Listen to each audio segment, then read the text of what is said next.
ಇವತ್ತು ಗೋಧಿ ಹಿಟ್ಟು ಮತ್ತು ಆಲೂಗಡ್ಡೆ ಬಳಸ್ಕೊಂಡು ಒಂದು ಈವ್ನಿಂಗ್ ಸ್ನ್ಯಾಕ್ಸ್ ಮಾಡೋಣ. 5 ನಿಮಿಷದಲ್ಲಿ ನೀಟಾಗಿ ಕ್ವಿಕ್ಕಾಗಿ ಮಾಡ್ಕೋಬೋದು. ಮಾಮೂಲಿ ಆಲೂಗಡ್ಡೆ ತೊಳೆದ್ಬಿಟ್ಟು ಬೇಯಿಸ್ಕೊಂಡು ಇಟ್ಕೊಂಡಿದ್ದೀನಿ. ಅಂದರೆ ಮಾಮೂಲಿ ಗೋಧಿ ಹಸಿಟ್ಟು ಕಲಸಿಟ್ಕೊಂಡಿದ್ದೀನಿ. ಈಗ ಮಾಡೋದು ನೋಡೋಣ ಬನ್ನಿ.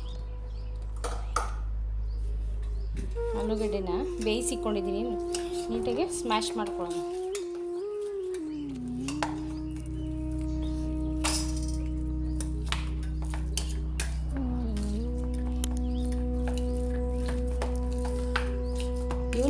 ಈವ್ನಿಂಗ್ ಸ್ನ್ಯಾಕ್ಸ್ ಆಗಿ ಯೂಸ್ ಮಾಡ್ಬೋದು.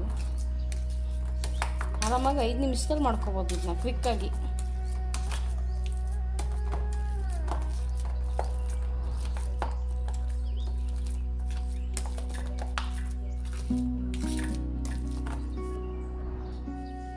ನೋಡಿ ನೀಟಾಗಿ ಸ್ಮ್ಯಾಶ್ ಆಗಿದೆ ಇದು. ಇದಕ್ಕೆ ಇವಾಗ ಇದು jeera powder 1 spoon, garam masala, red chilli powder, ಮತ್ತು ಇದು ಚಾಟ್ ಮಸಾಲ, ಅರಿಶಿನ ಪುಡಿ ಸ್ವಲ್ಪ, ಪೆಪ್ಪರ್ ಪೌಡರ್. ಚಿಲ್ಲಿ ಪೌಡರ್ನ ನಿಮ್ಗೆ ಎಷ್ಟು ಖಾರಕ್ಕೆ ಇದು ಬೇಕೋ ಅಷ್ಟು ಹಾಕೋಬೋದು.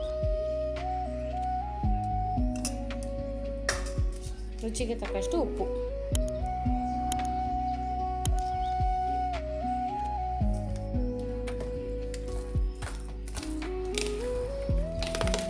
ಫೈವ್ ಮಿನಿಟ್ಸಲ್ಲಿ ಕ್ವಿಕ್ಕಾಗಿ ಮಾಡ್ಕೋಬೋದು ಈಸಿಯಾಗಿ.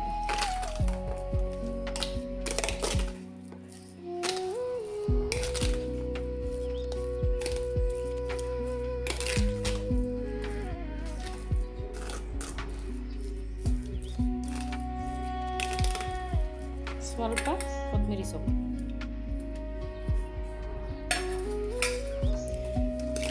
ಸಂಜೆ ಹೊತ್ತು ಟೀ ಕಾಫಿ ಮಾಡುವಾಗ ಆರಾಮಾಗಿ ಮಾಡ್ಕೋಬೋದು. ಇದನ್ನ ಈವ್ನಿಂಗ್ ಸ್ನ್ಯಾಕ್ಸ್ ಆಗಿ ಮಾಡ್ಕೋಬೋದು.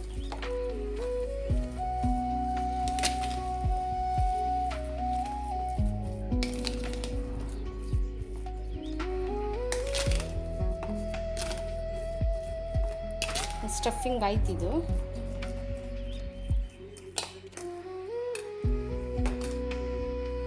ಆಲ್ರೆಡಿ ಎಣ್ಣೆ ಕಾಯಕ್ಕೆ ಇಟ್ಕೊಂಡಿದ್ದೀನಿ. ಇಲ್ಲಿ ಇವಾಗ ಚಪಾತಿ ಹೊತ್ಬಿಟ್ಟು ಅದು ಸ್ಟಫಿಂಗ್ ಮಾಡಿಬಿಟ್ಟು ಹೇಗೆ ಮಾಡೋದು ನೋಡೋಣ ಬನ್ನಿ. ಚಪಾತಿ ಹೊತ್ಕೊಂಡು ಲಟ್ಟಿಸ್ಕೊಳ್ಳೋಣ ಇದನ್ನ.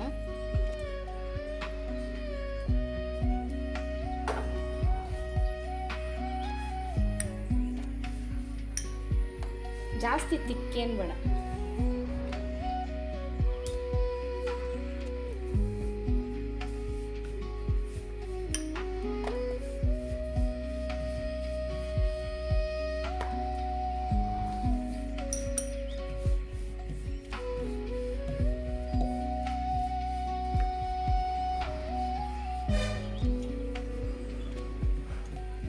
ಆಗಿದೆ.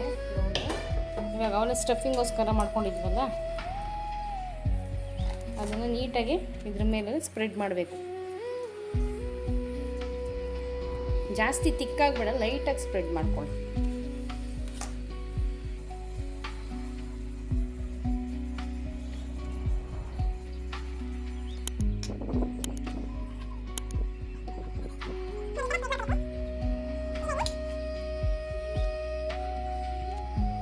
ಈ ಥರ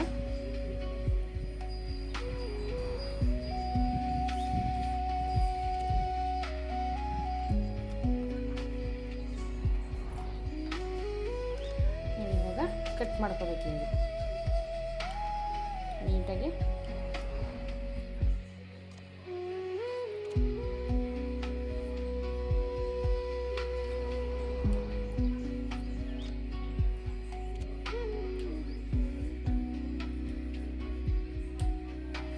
ಈ ಥರ ಕಟ್ ಮಾಡಿಕೊಂಡು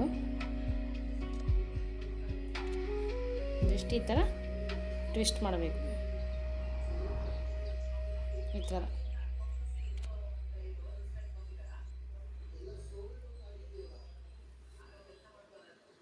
ನೋಡಿ, ಈ ಥರ ಮಾಡಿಕೊಂಡಿದ್ದೀನಿ. ನಾನು ಎಣ್ಣೆ ಕಾಯಕ್ಕೆ ಇಕ್ಕಿದ್ನಲ್ಲ, ಡೀಪ್ ಫ್ರೈ ಮಾಡೋಣ.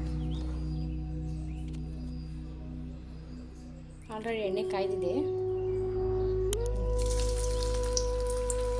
ಡೀಪ್ ಫ್ರೈ ಮಾಡಬೇಕು.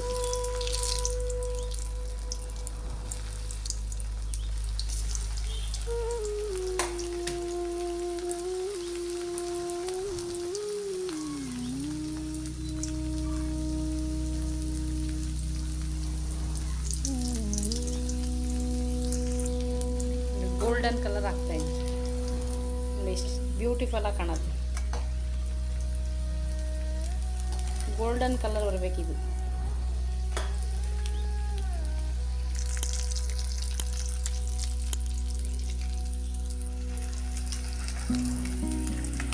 ತುಂಬ ಚೆನ್ನಾಗಿ ಕಾಣ್ತಾ ಇದ್ದಲ್ವ? ಗೋಲ್ಡನ್ ಕಲರ್ ಬರಲಿ.